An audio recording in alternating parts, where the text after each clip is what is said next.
Well, some very tense moments in last night's HISD board meeting. Parents just frustrated over the new rules and proposed budget. The new superintendent presented some big numbers and big cuts. So how is all this going to impact the student? Fox 26's Sherman Desselle joining us live to break it all down for us. Sherman. Yeah, good evening, Rashi, Caroline. Mike Miles presented a $2.2 billion budget and calling for some cuts to the central office staff and third-party contracts. Former board members feel like this proposal lacks a lot of transparency. If we do nothing different, then we will reach a fiscal cliff. New HISD Superintendent Mike Miles says $160 million out of the $2.2 billion budget is being prioritized. Three of the biggest needs he wants to fund better are quality of instruction, improving special ed services, and creating new education systems. But there's also some deep cuts, including $50 million in third-party contracts for services like leadership training for principals.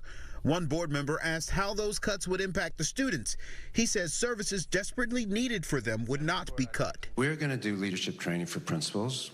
We'll do it well, probably better than any contracted services, and we will save $25 million a year.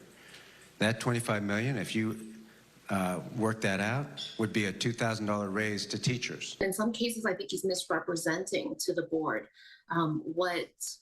what some of the pots of money are that he's found. Ann Song served as an HISD board member and a former HISD teacher. She attended the recent board meeting from the overflow room and says the new budget proposed by the new superintendent is potentially problematic. And he keeps saying that, well, we're not cutting, we're just adding to. But budget-wise, that doesn't make sense. You can't keep adding more things to your budget without cutting specific things. And I don't think the board is getting a granular understanding of it. The conversation makes it sound like there's free money floating out there. A lot of questions. So Sung is also worried about the decisions being made without the public's knowledge, and if the TEA appointed board will have any room for opposition on any decision made by the superintendent. Either way, the budget will be voted on next week. Reporting from the studio, Sherman Desselle, Fox 26 News.